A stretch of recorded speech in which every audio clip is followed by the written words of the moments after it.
এয়া ডিপ ফ্ৰিজৰ পৰা মাছ ওলাই ল'লোঁ। পটল দি বনাম, পটলো ভাজি ল'ম আৰু মাছো ভাজি ল'ম। কেৰাহী বহাই দিছোঁ, অলপ ভাজি ল'ম দেই। এয়া মাছটো পটলখিনি ভাজি মাজতে মাছখিনি ভাজি লওঁ, ভাজা হৈ থাকক। মাছখিনি গুটিয়াই দিওঁ, লগতে পটলকেইটা ভাজি ল'ম। পটলকেইটাও দি দিওঁ, একদম কুমলীয়া ফ্ৰেছ পটল হয়। তৰিকা হয় আজিকালি, নতুন তৰিকা। চব ইমান ধুনীয়া এটা ভাজি গেছ ৱেষ্ট কৰিব নোৱাৰে দেই। মানে মাছ ভাজা হৈ থাকিব, এইফালে পটল ভাজা, লগতে পিঁয়াজো দি দিম, পিছত পিঁয়াজো ভাজা হৈ যায় কম টাইমত।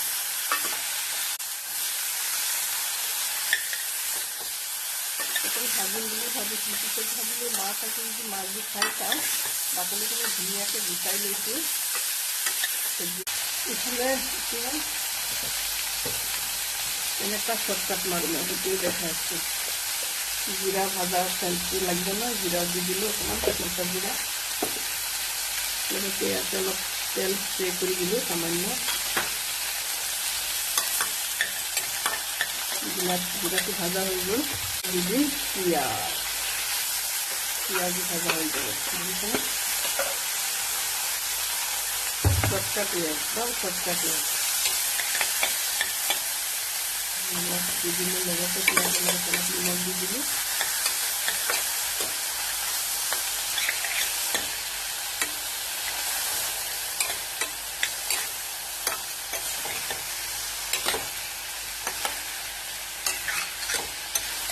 মোৰ দৰে ময়ো আগতে এনেকুৱা বনোৱা নাই,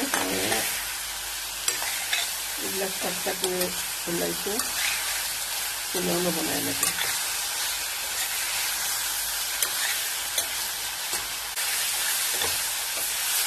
বহুত বেছি কোৱান্টিটি হ'লে এনেকৈ বনাব পৰা নাযায়, অলপ কোৱান্টিটিৰ কাৰণে মই মানে এনেকৈ বনাই আছোঁ আৰু। মছলা এড কৰি থৈছিলোঁ, মছলাখিনিৰ লগত অকণমান ভাজি লওঁ, নহ'লে মছলাখিনি আকৌ কেঁচা গোন্ধাব নহয়।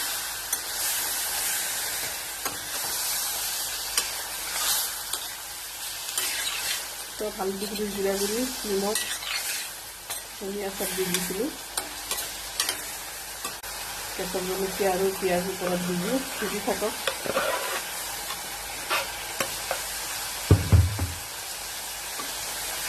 অলপ ভাপত দি দিওঁ।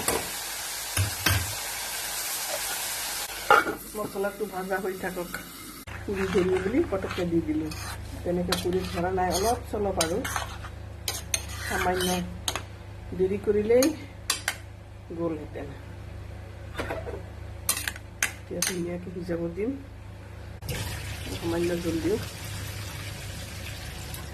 এতিয়া ঢাকি দি হৈ থাকক।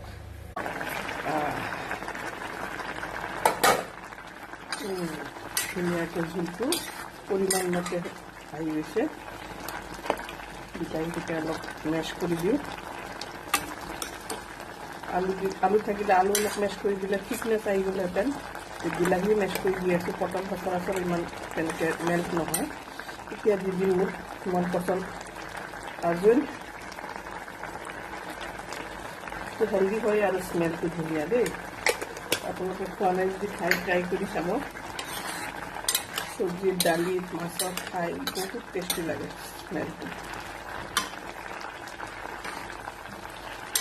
হৈ গৈছে। থেংক ইউ ফৰ ৱাচিং। আকৌ লগ পাম নতুন এটা ভিডিঅ' যাতে। আৰু আপোনালোকৰ যদি মোৰ ভিডিঅ'টো ভাল লাগিছে তেনেহ'লে এটা লাইক শ্বেয়াৰ কৰিবলৈ নাপাহৰিব প্লিজ। Thank U.